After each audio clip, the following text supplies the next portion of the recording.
Hello viewers, welcome back to another video. দেখো যে আজকে যেটা আমরা আলোচনা করব সেটা হচ্ছে কোষে দেখি 5.2, চ্যাপ্টার নেম হচ্ছে অনুপাত ও সমানুপাত। দেখো এই অনুপাত ও সমানুপাতের যে টপিকটা নিয়ে আমরা আলোচনা করব সেটা হচ্ছে আমাদের প্রপোর্শনাল, মানে তুমি বলতে পারো সমানুপাত। ঠিক আছে, তো এই যে সমানুপাত আমরা তিনটে জিনিস পড়বো। একটা হচ্ছে মধ্য সমানুপাত আমরা কি করে বের করব, তৃতীয় সমানুপাত কি করে বের করব, এবং চতুর্থ সমানুপাত আমরা কি করে বের করব। এই তিনটে জিনিস আমরা আলোচনা করব। ঠিক আছে, তো দেখো আমরা কোষে দেখি 5.2 কোশ্চেন নিয়ে আলোচনা করব। তো দেখো 1 নম্বরে যে কোশ্চেন তোমাকে বলেছে সেটা হচ্ছে, কোশ্চেনটা হচ্ছে 10:, ধরো 35 x:, তোমাকে বলে দেওয়া আছে 42। এই কোশ্চেনটা তোমাকে বলে দেওয়া আছে। এবার দেখো এই যে কোশ্চেনটা তোমার বলে দেওয়া আছে, তুমি ধরো সিম্পলি তুমি কি করে এই কোশ্চেনটা সলভ করবে। দেখো তুমি লেখো একটা ইস্টু মানে তুমি বাই আকারে লিখলে, আর ডবল ইস্টু মানে ইকুয়াল। এই ডবল ইস্টুটাকে বলা হয় প্রপোর্শনাল। ঠিক আছে, তাহলে তুমি x/42 লিখলে। এবার যদি কোনাকুনি তুমি গুণ করো, x×35 = 10×42। এবার তুমি x এর ভ্যালু কত পাবে বলো, 10×42 /35। এবার তুমি 7 দিয়ে কেটে দাও, 6×7 = 42, 5×7 = 10, তাহলে 6×2 = 12। তো তুমি এইভাবে তুমি কিন্তু ইকুয়েশন সলভ করতে পারো।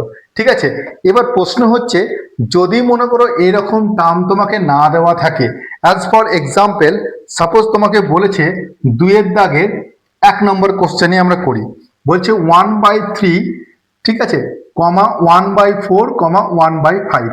এই যে কোশ্চেন তোমাকে বলে দেওয়া আছে, বলেছে যে চতুর্থ সমানুপাতিটা নির্ণয় করো।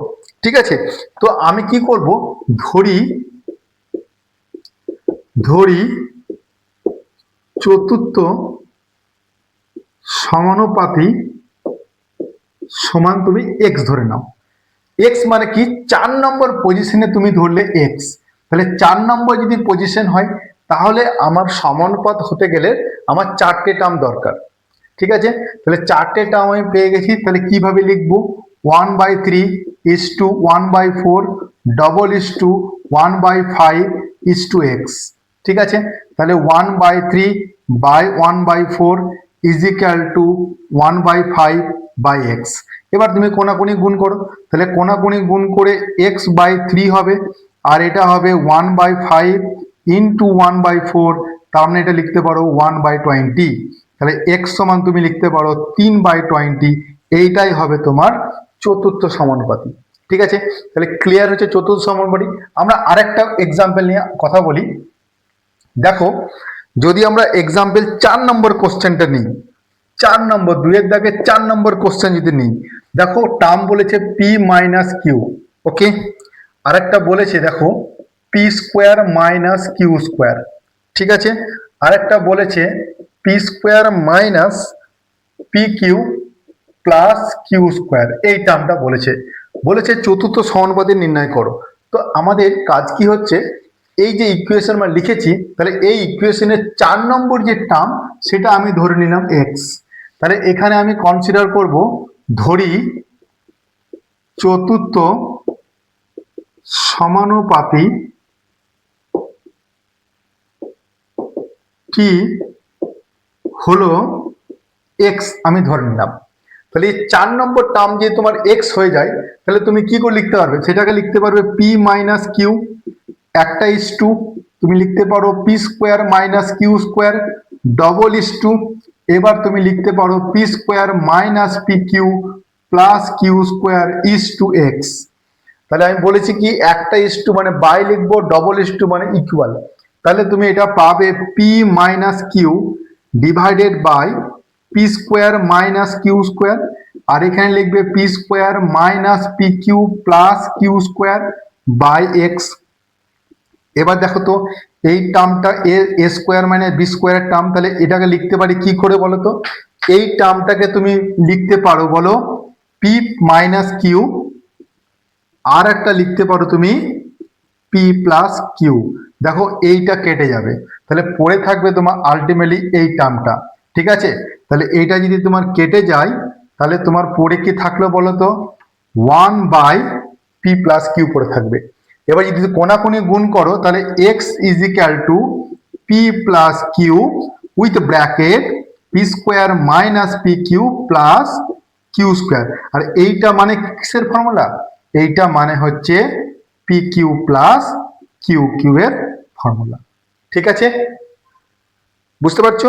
দেখো এবার ধরো মনে করো তুমি, এটা তো চতুর্থ সমানুপাতি গেল, এবার মনে করো তুমি তৃতীয় সমানুপাতি কনসিডার করছো। ধরো তৃতীয় সমানুপাতি তুমি কি করে করবে?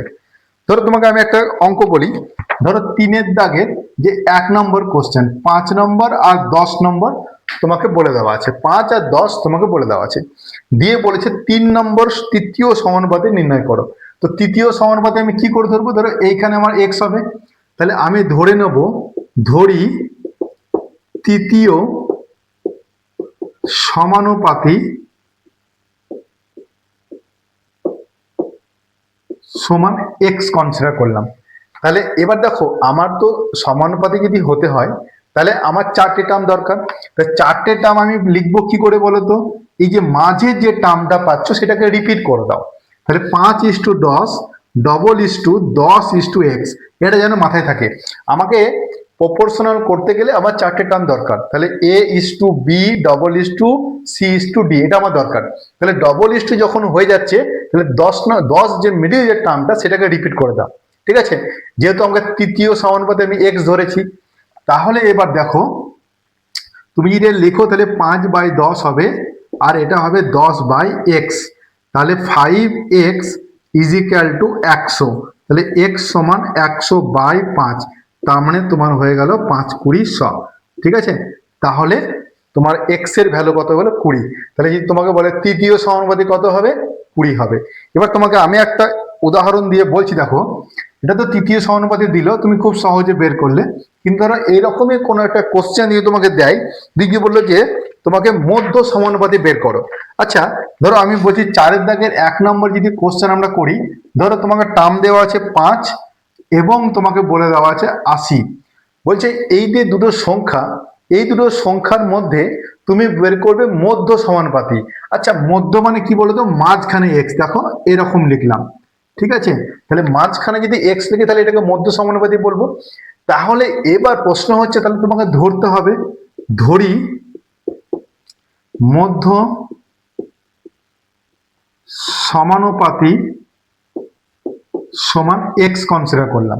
ঠিক আছে, তাহলে তুমি লিখবে কি করে? 5:x x:80। দেখো x:80, কেন এক্সটাকে রিপিট করলাম? কারণ এক্সটা মাঝখানে আছে। তাহলে আমার তো 4টে টার্ম দরকার, তাহলে 4টে টার্মের জন্য যেটা মাঝখানে থাকবে সেটাকে তুমি রিপিট করে দাও। ঠিক আছে, তাহলে 5:x, তাহলে 5/x সমান x/80।